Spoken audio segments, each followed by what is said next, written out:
म चाहिँ लसन केलाउँदै है जङ्गलमा जङ्गली लसन। यो चाहिँ दाना दाना छ है लसुन। अनि यो हाम्रो त्यो चाहिँ हात्ती टाँड है, हाम्रो भाषामा हात्ती टाँड भन्छन्। त्यो यो चाहिँ यसो जङ्गलमा जङ्गलको छेउमा जनावरहरू आयो भने यसो धपाउने घर है, यो हात्ती टाँड भन्छ हाम्रोतिर चाहिँ। अब तपाईँहरूकोतिर के भन्छ बरु यसो कमेन्टमा लेख्नु होला।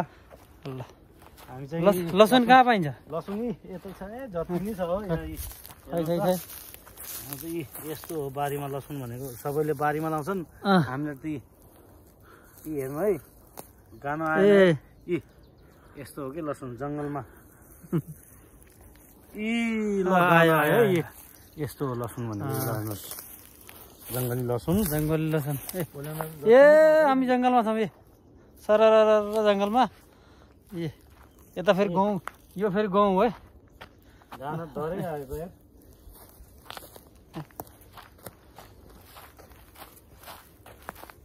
जङ्गलै जङ्गल हिँडिया छ। लसुन लसुन खोज्दै, लसुन फेरिमा लसुन खोज्दै। यहाँ चाहिँ यतिकै लगाउनु परेन, यतिकै आयो। ल यहाँ पनि धेरै छ, अलिक मसिनो भयो कि अलिक बाँड्नु पर्ने। अर्को हप्तातिर आयो भने ठुलो हुन्छ। त्यसपछि चाहिँ ठुलो ठुलो यसको दाना पनि ठुलो हुन्छ। दाना हुन्छ, यो दाना त योभन्दा अलिकति ठुलो हुन्छ, धेरै ठुलो हुँदैन। पात चाहिँ ठुलै हुन्छ, मट्टै पात हुन्छ। पोल्यान्डमा बस्ने साथीहरूलाई थाहा होला यो जङ्गलमा लसुन पाइन्छ भनेर। यो फेरि के गुलाबको फुल हो? के हो दुनियादारी फुल हुन्छ, सबै हुन्छ। गुलाब फुल टिप्दा लसुन टिपेर त कतै सिन्नु पनि लाग्छ, सिस्नो पनि छ। कति हुन्छ कति। यता छ त जङ्गल। ओ ठुलै छ जङ्गल त।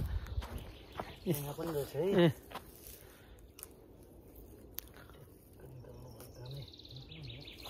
जानै आउँदैन।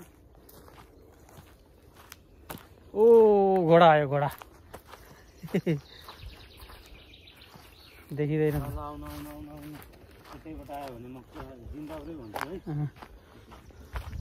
केही त भन्दैनन् नि फु गर्दा।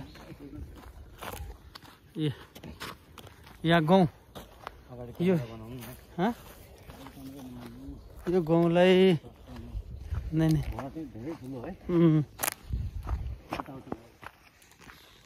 उताबाट गयो कि यो गाउँलाई एक चिज आइसले बरफले पुरा ढाकेको। सेतै थियो है, सेतै अहिले हुन्छ।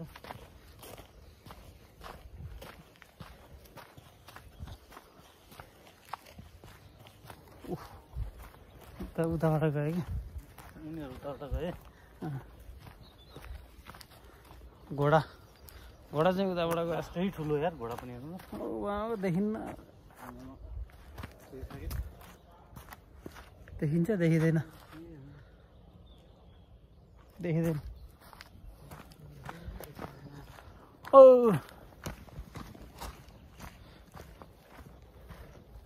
यो पछाडिको चाहिँ बिजुलीको यो बिजुली निकाल्ने फ्यान हो। यो सुन्ने मात्र है। यहाँ चाहिँ पुरा निकालेको छ, 3-4वटा छ यहाँ नजिकै। ल यो चाहिँ खेत हो है, गाउँ खेत।